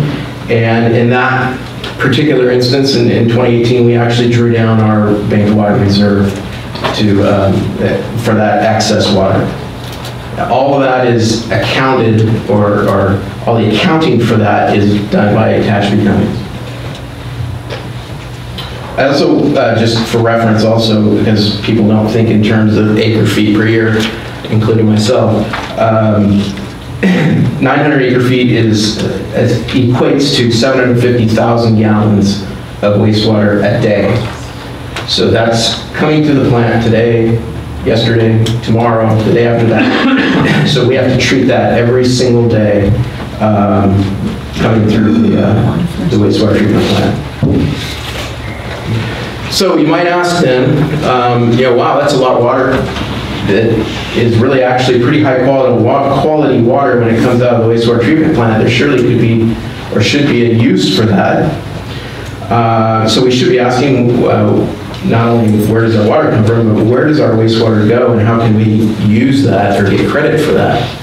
So the city did ask that question. In 2015, we commissioned a study to really look at the operation of the wastewater treatment plant and what would be required to utilize that effluent water in some beneficial manner. That study really recommended a lot of things, but the main items are an expansion of the wastewater treatment plant, additional treatment of the wastewater effluent, basically a process upgrade. It recommended to use that water for groundwater recharge and confirmed that that is a feasible option for that water. It also looked at the cost of that, and the preliminary estimate for that was quite high. It basically, was like, wow, this is super expensive. We need to really think about this. Is this really what we want to do? So in 2018, actually, the decision was that we were going to move forward with that project to actually implement or take the next step in implementing that conceptual study. The city interviewed 3 separate consultants to move that project forward, and through that process we actually determined that, hey, maybe we don't really need to do this entire scope of work that was proposed in the conceptual study. So that was relooked at. The focus of that addendum to the study was really around groundwater recharge specifically. Did we really need to do the expansion of the plant? What new technologies or what technologies could be used for the process upgrade? And then it also developed a updated evaluation on the use of that wastewater for groundwater recharge. So that was the birth of what we're calling now the Groundwater Sustainability Project. We really looked at, or the results were, the output of that addendum to the study was eliminating the wastewater reclamation at the airport and the wastewater treatment plant, and really replacing that with tertiary treatment, pumping to Blackburn Dam, and then percolation to the groundwater basin. So an overview, looking at the aerial photo, at our existing wastewater treatment plant, we would add the tertiary treatment, which is filtration and disinfection. We would add some new pumping. We would utilize an existing wastewater pipeline that currently and would continue to transport wastewater effluent from the new pumping station to the existing borrow pit. We would install a pipeline from the borrow pit, new pumping station and a pipeline from the borrow pit up to Blackburn Dam, and install a new spreading ground, and then that water would percolate through into the groundwater basin. The objectives of the project would be to obviously maximize the use of our wastewater treatment plant effluent, decrease the reliability on imported water because we know that's not reliable.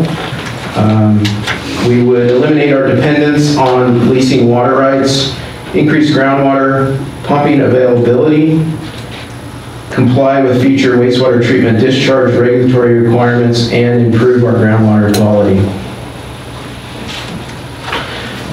So our execution plan for this project is that we would do the conceptual study. That's complete, phase 1. Phase 2 is commonly referred to as basic engineering. That's initial studies, CEQA, and permitting. Phase 3 is detailed engineering and design. 4 is construction, and then phase 5 is commissioning and testing. All we're asking for here and proposing is that we move forward with phase 2, which is basic engineering, includes a number of engineering studies. It would also include CEQA and permitting. Any other permitting, which would be basically from the State Water Resources Control Board.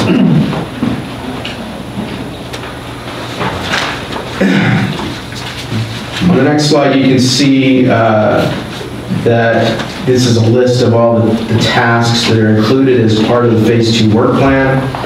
This is really just taking a conceptual study and adding more meat to the bone, filling in some of the blanks, adding more details, resolving any outstanding issues or questions that we have that would or could potentially derail the project or cause some problems with moving forward. So the benefits of this project, it really will transform the way that we look at our water and the way that we manage our water system from an operational perspective. Again, it maximizes the use of effluent, decreases our reliability on state water, eliminates our dependence on leased water, increases groundwater pumping availability. It allows us to comply with any future wastewater treatment discharge regulatory requirements, which is only a matter of time before the state says no more secondary treatment, you have to go to tertiary treatment. It will improve the groundwater quality because, quite honestly, that water is currently going in the ground as secondary treated water, which is perfectly legal, perfectly within our permit. There's no issues with that. But clearly, if we add tertiary treatment, that water is going to be treated to a higher level and will be going into the groundwater. And it will also, as a side benefit, will remove the wastewater treatment plant encumbrance on the airport property. So if you recall, currently that water, some of that water is discharged onto airport property and used for growing crops. That encumbrance would be removed ultimately from the airport property if we go to this project. So staff's recommendation is that you authorize city staff to proceed with phase 2 of this project and authorize the work plan for an amount of $698,611 with city manager authorization for any change orders up to 5% of the original contract. I'll be happy to answer any questions. Are there any questions concerning this from the audience? Since we have Mr. Neisler here, head of the Tehachapi County's Water District, maybe we could get him to give us his view of this plan? Sure. Who are you, Good evening, Madam Mayor and council members. Tom Neisler, Tehachapi County Water District. There you go. Very good. Sorry about that. We're more rural out there on that. We have worked closely with city staff for quite a while. I'd like to compliment Don on both his PowerPoint presentation and his verbal presentation. I think he did a good job hitting all the points of this project. We have pledged our support and cooperation to the city throughout the course of this. We stand by that, and we met as late as last week to discuss this specific proposal. We look forward to moving forward to work alongside the city. One of the tasks will be a MOU between the two agencies to move forward with this project. And we see this as a great resource, not only for the city, but for the area as well. We're a regional agency, we have to take care of everybody.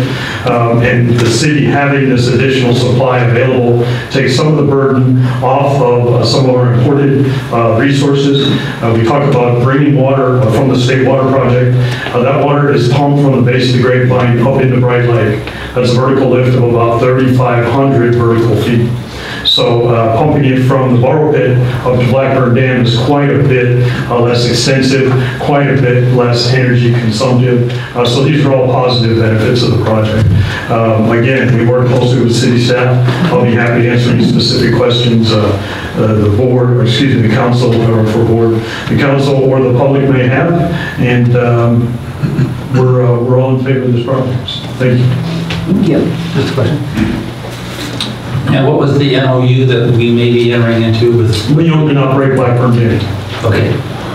And we would also keep track of that water for this. Doesn't increase your allocation under the adjudication. It will be a separate source of water that will be solely for your use and benefit. Thank you. You're welcome. Any other questions? Council? Thank you.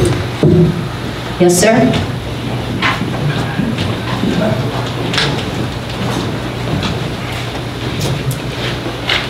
Thank you, Mayor Michael Lerner, BBS resident and secretary of the Hangar Owners Association at the airport. I'm here to clarify some probably misunderstandings or misinformation between the city and the FAA. Our main concern, of course, is the development of the north side of the runway. As was alluded here today, this area could become a major aerospace development area where we get overflow from Mojave. We may get businesses up here that want to house their airplanes, buy more fuel, help get our airport up to the revenue generating machine that it should be, that it isn't right now. We FOIA'd a lot of documents from the FAA, between Tehachapi, the city of Tehachapi and the FAA, since they did their airport inspection in September 2017. And some of the back and forth about this area is confusing, and I think it needs some clarification. I'm going to start back with one here on January the 9th, 2018. This is between Mr. George Bewley and our airport manager, Ashley Whitmore. And basically we're talking about this area and the amount of money that was going to be leased for to the airport fund. I'll just read part of it because I only got 3 minutes. You mentioned that there's 80 acres leasehold rate will drop from 30K to 15K due to a recently completed market appraisal. Now this is a discussion Mr. Bewley is trying to remember a phone call that morning between him and our airport manager. It says, however, if I understand you correctly, the state mandated environmental cleanup process on this area will take 50 years once the sewer pond use terminates. I'll say that again. Cleanup process will take 50 years once the sewer pond use terminates. And then he says, will the sewer district continue to pay the airport the $15,000 per year for 50 years during the environmental mitigation era, and will it include annual cost of living adjustments? In any case, we would appreciate a copy of the water quality test results that were recently taken at the airport. Now, I believe what he means to say is the soil quality tests, not the water. You'd be worried about what's in the soil after that water's evaporated. Our airport manager comes back with her answer here as to probably the miscommunication. She says, as to the 50 years, now this is later that afternoon, as to the 50 years, I believe that number came from our discussion of the Pruitt lease, which we intend to move from 60 to 50 years. As for the reclamation area, it can take several years to unencumber the land, but it shouldn't be anywhere near 50 years. I will work with our utilities department and get you a recent water quality reports for the area. Again, they're saying water quality, not soil test. And then we jump here 11 months later, Mr. Cushing down at the LA Airport District Office is again, seems like he's again asking for these soil sample tests. Please describe how the practice is not harming the location in any fashion that reduces its use for alternate development. The sewer water should not be degraded. Should not degrade the suitability of the parcel for development. So our question here is, has the soil samples been sent to the FAA, or why are they still asking for them as of February? VSK? Actually, sir, you're out of your 3 minutes, but I would like for Ashley or Mr. Marsh to answer that question, but then we can't go on after that, all right? Certainly. I can answer. First of all, I'm not sure how that relates to this agenda item. However, we do soils testing on an annual basis, and we do regular effluent water testing as well. That's public record. VSK, we had FOIA those reports. We don't see anything flagged on it. You don't see anything flagged. Who did you request those reports from? City. I got a pamphlet that they go VSK soil sample reports from the airport for the last 2 years. We do those tests regularly. They're required by the state. We file them with the State Water Resources Control Board. Is there a problem with getting those to the FAA, or what? They're still talking like they don't have them. I've never seen any public records requests, so I can't answer that. I don't. With the change in some of the personnel at the FAA being gone and being there, honestly, I can't recall back to the 2018, but no, we did speak on the phone in regards to that last request.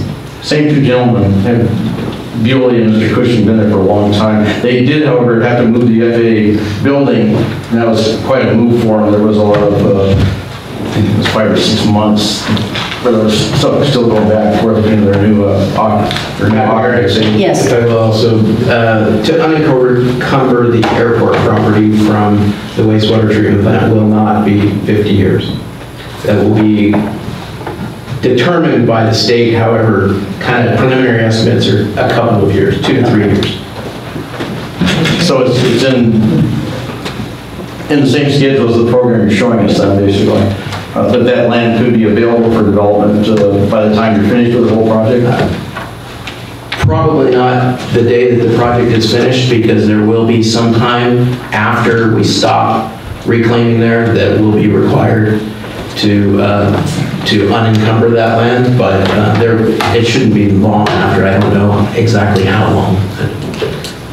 Tyler, actually, you have any more information on that? Mitigation and encumber means the difference. Do you have to mitigate something, or you just...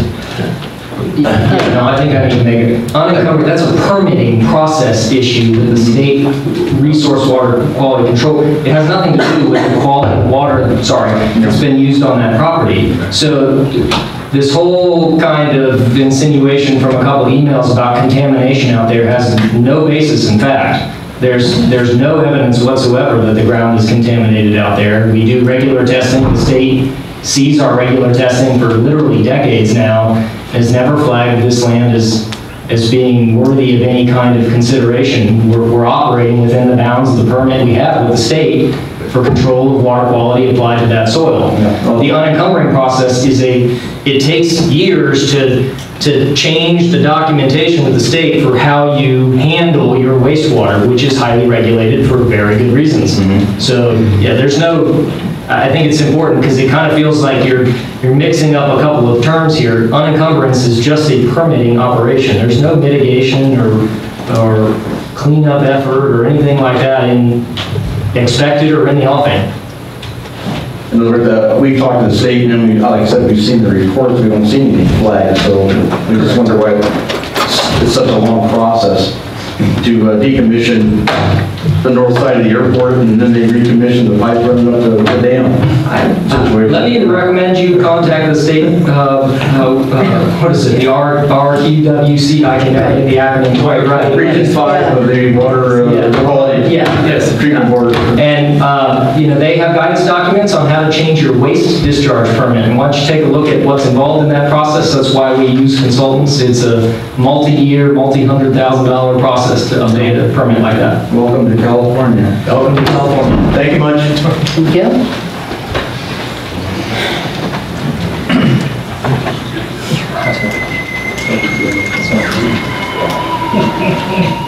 Dennis Walsh, Black Oak Drive. I'd like to say kudos to the staff and not yet to the council because you haven't voted, but we saw the writing on the wall 12 years ago, and we spent good money trying to do just this, what we're talking about today.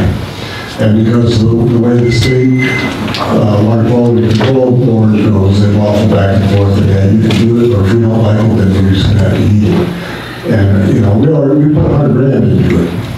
And, in good faith, and it didn't turn out for us, funding it from the state.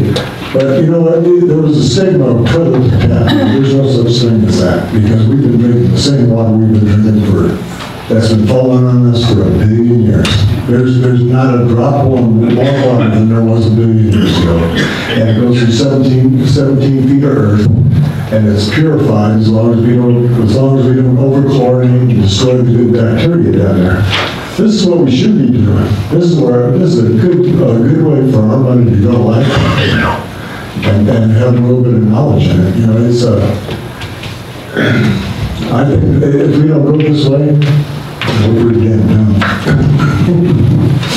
This is our second shot at it. Let's get it going. Thank you.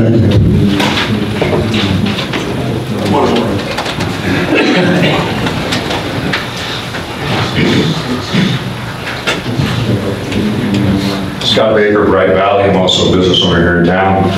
I'm in there with Dennis. I think it's a smart move. I've got a background in water and both my education, and I think it's treating the water, putting it back in the ground, smartest thing you can be doing and be planning. Mr. Marsh here said, how's this tied to the airport? In 2001, on September 10th, I was your chairman of the Airport Commission. On September 11th, I was the Deputy Assistant Chief of Staff for Operations in Camp Pendleton. I set up the critical infrastructure policy for base and dealt with most of the cities in and around the Camp Pendleton area. Your infrastructure, critical infrastructure, your sewer treatment plant would be considered part of critical infrastructure, and so is your airport. You're now separating these two items into individual critical pieces of structure, which can be maintained better. Okay, you don't want to keep tying these two entities up like that. The airport is a critical piece of the infrastructure. It is critical to change this and pull that water off of that airport and start using it again, particularly in light of what we heard tonight from Kevin McCarthy's representative. The other addition thing, adding water back into the system in 1999, I came in here with Bill Hart from ChemTool, and we ran around with John Rombouts for about 2 different meetings on using,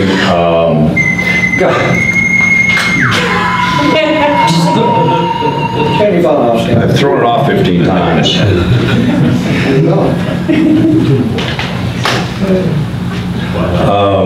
And it suggested that we look at using more of the ag water coming out of Bright Lake for landscaping. We ended up putting our business on that, as did ChemTool and some of the other communities in there. So you're going to need that down the road as you look at this 1,000-home development over here between the high school and the fire station.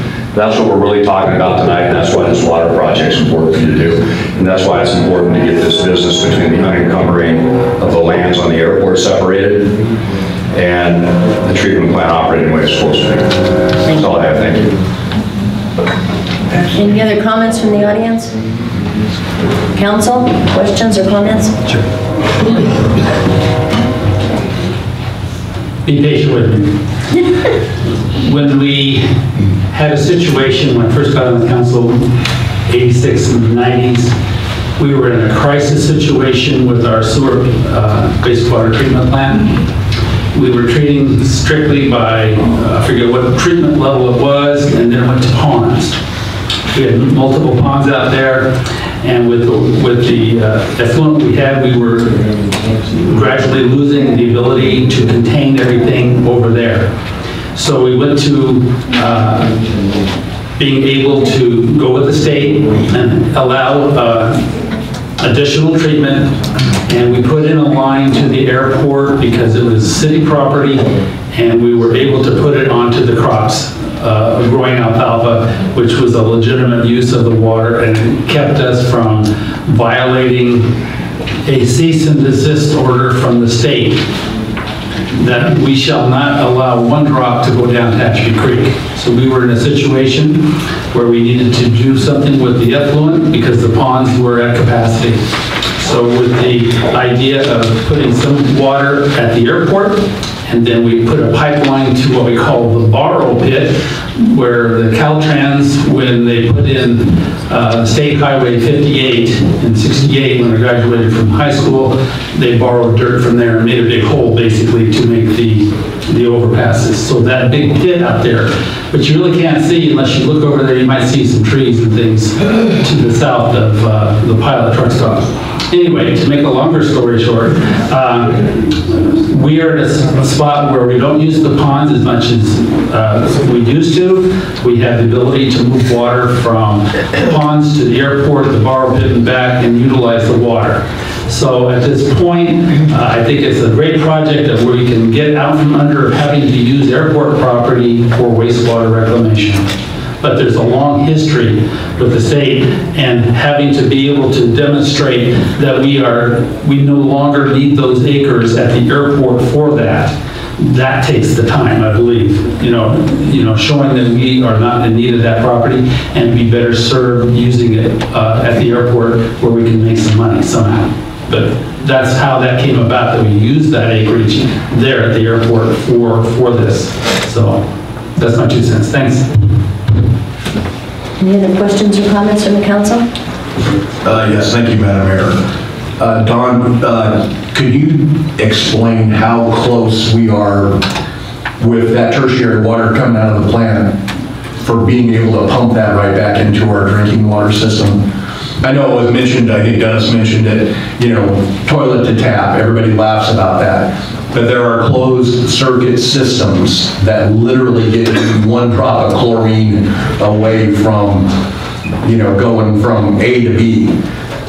Where in your presentation and with what we've got proposed tonight, how close will it get that water to a point of where I realize we're going to percolate it back in, we're going to put it up at the dam. You know, it's still back to the percolation process, but how close are we really to closing that circuit?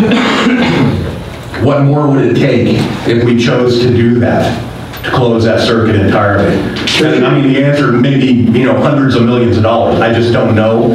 But because the gentleman here says that we're pumping water up, you know, 4,000 feet, you know, we got to come to a realization at some point, if we're going to build another 1,000 houses, we're going to need a lot of water.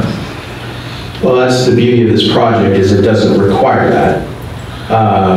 And to be honest, I'm not the right person to ask that question for using that water directly for domestic use. I don't know if we have... part of the, we can ask our consultant to come up, but part of the beauty of the study that we're getting ready to embark on will answer a lot of those questions.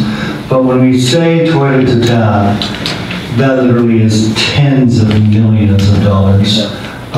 The beauty with this program is that Mother Nature is going to do it for free for us, right? We just need to get the water to where we know it will percolate into the ground, and then after so many years and migration, it cleanses itself, and voila, we have drinking water. And so Mother Nature does it for us. I think it's important to point out that that will not get us any more water than what this project will do. So you can spend another $50 million, whatever the number is, to be able to do that. It's the same water that we were using here. So it's just that this water goes in the ground and then we just pump it out again. Yeah, but I mean, the Earth do the filtration. Yeah, sure, but the inefficiency in the pumping, raising it up to the dam versus raising it up to the valley, yeah, sure, there's a matrix that happens there at some point where, the dollars just don't justify not allowing it to percolate versus running the pumps to get it back out of the ground. So I just, maybe one of the gentlemen could just clarify, I think for the citizens, what it would take from what we've got proposed tonight, and your mic's not on, by the way. Yeah, thanks. With what we're proposing tonight, what would we have to do as a community to get that a step closer? And what order of magnitude are we talking about to make that happen? And I realize it's purely speculative. I mean, we're not going to hold anybody to anything tonight, Don, you included. But it would be a good idea, or it would be a good thing for the community to understand. If we wanted to do, toilet to tap, is it a $50 million price tag? So it's the first way to respond to that question is there is no direct potable reuse permitted in California for any agency. No city, no county, nobody's done it yet. It has been done in a few areas in Texas. There are some areas in some other states, Nevada, Arizona, where it has been done on a very small scale. What it typically involves, that's different from your project, is a much higher level of wastewater treatment than what we're proposing here. So the use of very advanced membrane filtration systems. It involves the use of what they call advanced oxidation for disinfection. So ultraviolet disinfection is what the city's planning to do as part of this project, for example. That is ultraviolet disinfection plus a series of other chemicals that are added to the water. Then after that highly purified wastewater that really it's so clean at that point that it's corrosive that they have to add hardness back into the water.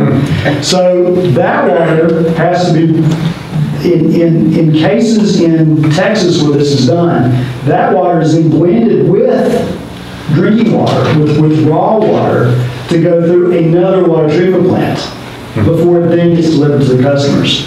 So California's working on the direct potable reuse standards right now, and every 4 years they say it's going to be ready in 4 years. So we don't know exactly what the timeline is for that. The elegance of your project is if you compare the amount of infrastructure required, the fact that you have a section of pipeline, you have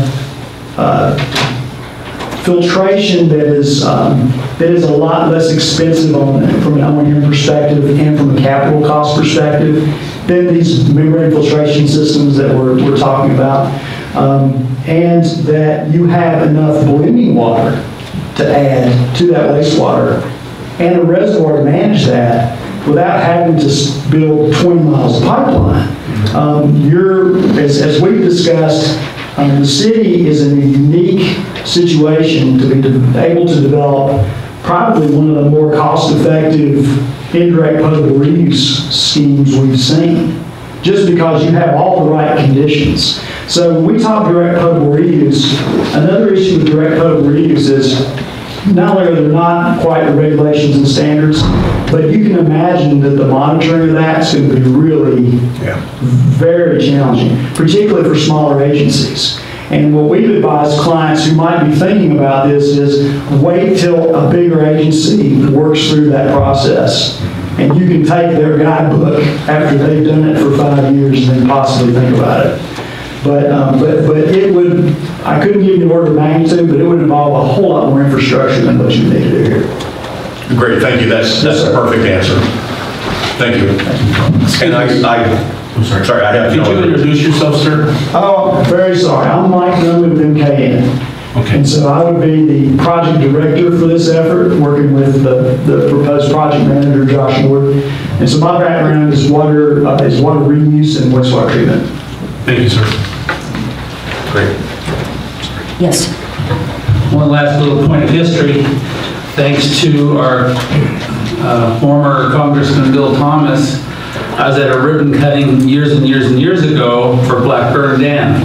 So this process to where we are today is probably 30 years in the making. And what he's stating that we're in a perfect position, the pipeline that we have from the plant to the airport and Borough pit alone, in today's dollars would be what? 3-4 million? Just for that. So we've already got that element of it. So now we're talking going from getting the extra treatment and then going from that pipeline that runs just to the south of Highway 58 along the perimeter of the airport to get it up to Blackburn Dam. It's about a mile and something. I'm not sure. But so we're in a really, you can see it up there on the diagram. The purple line coming up from the Highway 58 where it curves, because we've got a pipeline to the Borough pit and we tap off of there, correct? Mm-hmm. Yes, at the Borough pit area. The proposal, I believe, is a new pump station and at the Borough pit. Right. Purpose-built to deliver water to Blackburn. So, but Blackburn Dam, with the help of USDA and Congressman Thomas, we have that dam up there for flood control and for utilization for this project. So that dam alone was, in today's dollars, would probably be $10 million. I don't know. But so we're really ahead of the game, and staff, congratulations, and I think we're kind of all in agreement here that this is a great project. And if there's no more comment, I would make a motion on staff's recommendation. And I'll second that.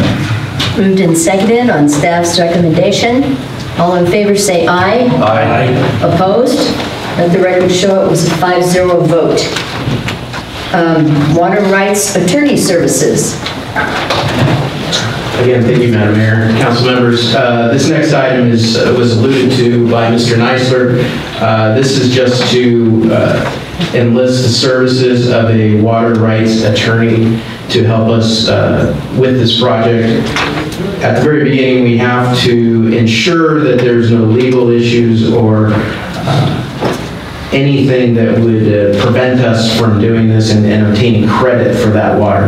Last thing we want to do is spend all this money, put it in the ground, and then not getting credit for it. So this is for us to engage with a water rights attorney to work through an MOU with Tehachapi County Water District.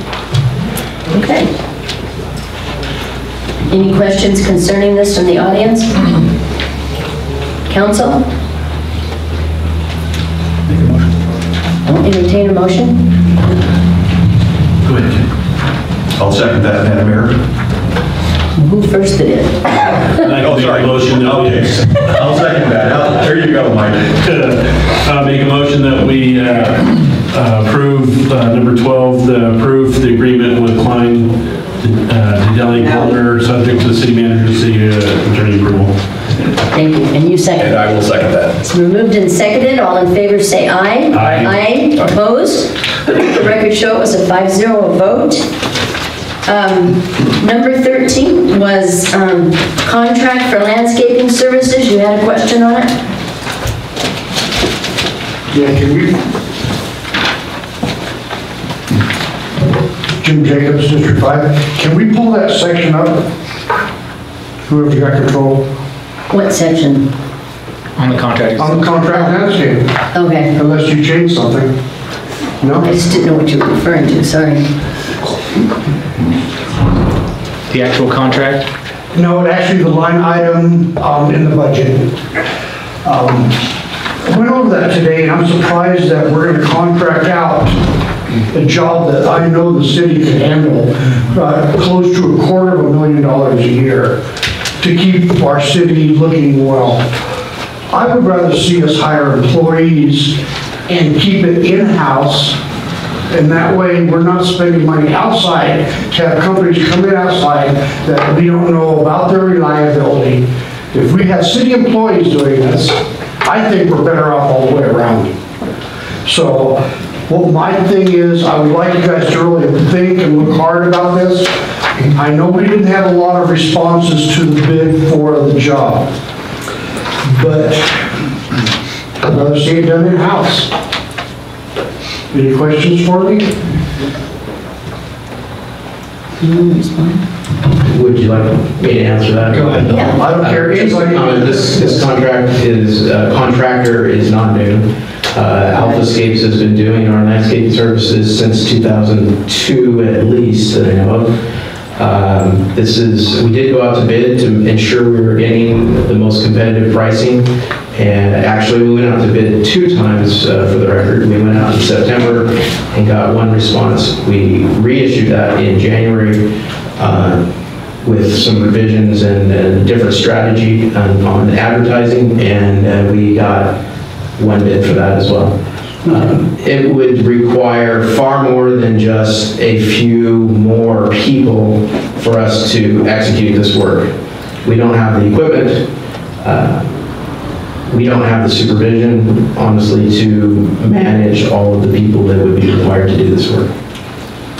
What type of staff level are you thinking about, plus management? Maybe I just jump in here. Yeah. So we tried this in-house experiment a couple years ago, and it did not work well. This is most definitely the most cost-effective way to use taxpayer money.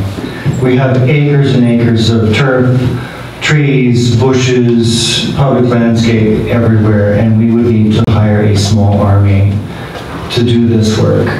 Alphascapes, we've been working with them for many years, and they are a very professional organization. They provide high quality service to the city of Tehachapi and a very cost-effective level. And this contract in front of you is far more effective and cost-effective than it would be to do in-house, for sure.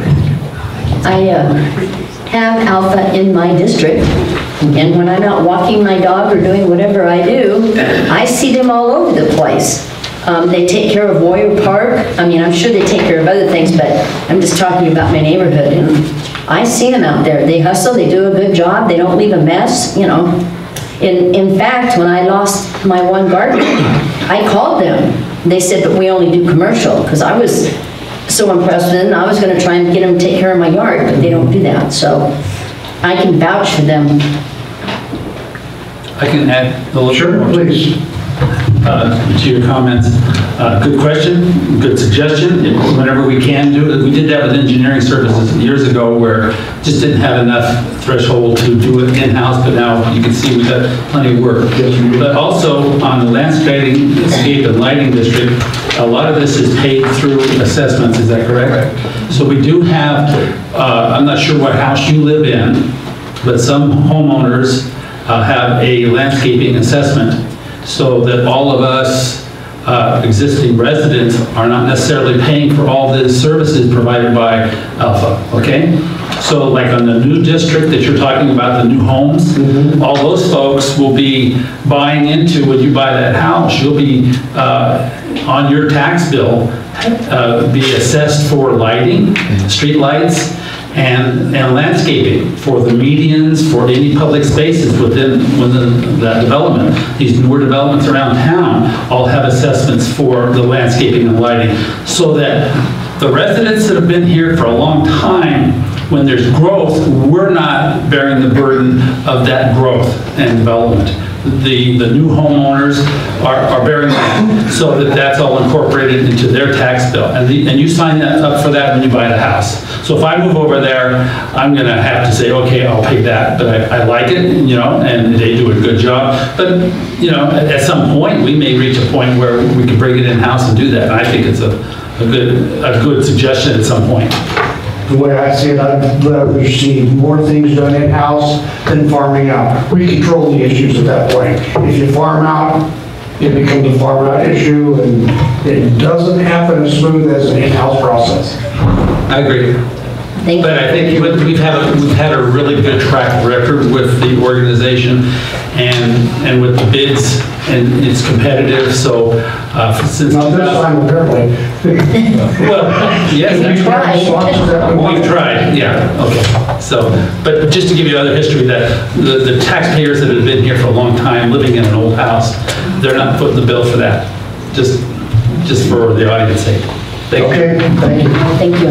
Madam Mayor, Mr. Jacobs, did you by chance see the other slide that broke down where their services were allocated on a pro rata basis? No, Do we have that? Can we go down and Yeah, that's I think it clarifies it a little bit. You know, they have a monumental task. Right, I read it on my cell phone while I was at the doctor's office. Okay. Pretty tight. You're going to need a big screen. After the contract? Yeah, keep going. Well, Yeah, that helps a lot. Yeah, that's like being at the doctor's office, right? I mean, you can see some city hall, common areas, railroad park. The next page. If you actually get into that, it really signifies how much these folks are doing, and they're out there and they're all over the place. And in this particular case, I don't disagree with you. I like to have stuff in-house. That way you can control what's going on. At the same time, there's, talking about order of magnitude, we get to a point where they are working on so many different areas that it's better in certain situations to just have them contracted out, those areas contracted out to this company and let them do it. And they've done a good job. I only have, and that's all I have for you. Jim, thanks. But it is worth taking a look at that when you have them blown up on your screen. Yeah, thank you. Don't use your phone. And stay out of the doctor's office. The only question or the only concern, I did get 2 comments from residents in town who were a little bit concerned with more on the landscaping side of it. Not on the, on the irrigation side of it, some of the shrubbery upkeep, some of those types of things. There were no complaints that I received regarding trimming, cutting, the maintenance. But a couple of examples were given to me in a couple of areas around town where folks have apparently reported that there are either sprinklers broken or shrubs or trees that have died. I don't know if that is what Alpha is also taking care of, or if that comes through a different avenue or through City Hall in a different way, or do we just sort of carte blanche throw everything pertaining to ground maintenance at Alpha and let them make their decision on, fix some sprinklers, replanting stuff that's dead, et cetera, et cetera. So the beauty of the agreement is that we're putting a little meat on the bone. Right? There have been some areas that have needed attention and didn't get the attention that we felt it deserved. Absolutely. So anytime a constituent or you or anybody call City Hall, go to our website, fill out a work order. It's really easy to do. It's not a big deal, but call us, send us an email. Let us know. Because if there's a sprinkler broken, we want to fix it the same day. Right? If the plant has died, we want it replaced. Right? So we're on the same page. So let us know. Who fixes it? Us or? Alpha typically, but it depends on the day of the week, Jerry, who he has on staff, what's going on, at what level does it need attention? Yeah, and it depends on how it got broke. So it's part of their contract. If they break a sprinkler when they're mowing, they are responsible for fixing that. If something gets reported and they happen to be in the area, they will, we can have them fix it. Like Greg said, if they're not here that day or whatever, our guys can fix it. So it just depends. We do also for plant replacements, we can have them do that. That would be an additional charge, additional charge beyond what this contract is for. So they can bring that up to us and we can add that to they'll add that to their bill for that month. Those kinds of things. So there's additional services that we will have them provide on a periodic basis. To address your comment, Ken, we also, as part of this new contract, one of the things we're going to be implementing is a monthly inspection program where our Public Works Supervisor and the lead for Alphascapes will do a walk of all the areas on a monthly basis, and they will basically do an inspection to say, hey, the plant's dead, it needs to be replaced, or it looks like this isn't getting enough water. Those kinds of things. Great, that's a great solution or a great way to take care of that. Great. That's all I have. All right, there's no... Sorry, Madam Mayor, one more thing. No, I'm sorry. I know, cut me off. But I think it's important, we did mention the means of actually getting on the City Hall website and filling out the form. I think we ought to re-emphasize that, or emphasize that tonight again, so that our citizens understand if they have a concern regarding something that's broken, not working, potholes, whatever. Street lights that are burned out, we really need to emphasize that because it's a great tool. We have a tool. Let's concern. There you go. Do we have anybody from the newspaper? Eric Jackson back there. We need to emphasize, Pat, we need to emphasize that to our citizens. If there is a problem, please get on the website and report it. Or it covers different areas as well. I mean, we've got graffiti, like you mentioned, even water leaks, and this all goes to, the emails then go to the person sort of responsible for that department. So it's been set up, when we switch websites, we sort of double checked all this, and then we actually have a tracking form on the back end of the site to where we know where that request is sort of at. So has there been a work order put in and has it been completed? So we're able to track these probably even better than someone just calling. I mean, these actually go into a database so we can actually track and follow through a little easier through the sort of digital trail of leaves. Great, thanks, Corey. Everybody in the audience understand that? That is a great tool. Please use it. And Madam Mayor, I have nothing else to say. Are you sure? I'm positive. I'll entertain a motion to approve contract with landscaping services. Madam Mayor. Yes, sir. Hurry up. Don't hurry up. I'm just picking on you. You take your time. Public comments. And a final. I'd just like to add a little to this situation on the landscaping. Is this a local firm, a Tehachapi firm? That we're contracting with? They're out of the Antelope Valley. Where? Antelope Valley, Lancaster, Palmdale. And the majority of the employees of that firm, are they from Tehachapi? Same, Antelope Valley, I believe. I couldn't say for sure. Okay. But there are no landscape maintenance companies in Tehachapi that bid on the program or the project. Okay. Well, I always lean toward the public business, Tehachapi established business that would employ Tehachapi residents. However we can do that. That should be a big factor in awarding these kind of contracts. Thank you. Thank you. Do I have I got lost. Do we have a motion? Motion on staff's recommendation. I'll second it. It's been moved and seconded on staff's recommendation for landscaping. All those in favor say aye. Aye. Opposed? Let the record show that was a 5-0 vote.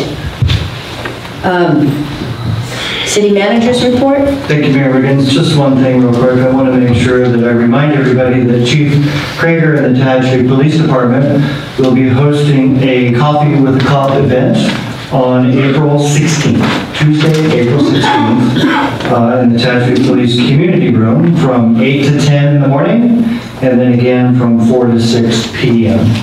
to educate the public about our RAIN program and our community policing or anything else that you want to talk about. So come by, see Chief Krager and his officers, and they'd be happy to assist you in any way they can. Thank you. Mr. Davies? I have nothing, Madam Mayor. Just what I reported earlier. Thank you. Okay.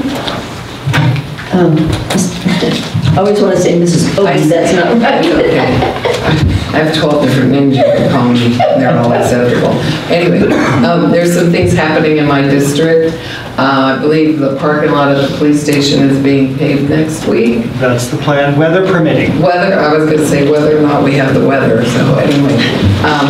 And I also see some homes being improved in apartments in my area. I go through there daily on my way to Tompkins, another meeting or whatever, but there's things happening in our area.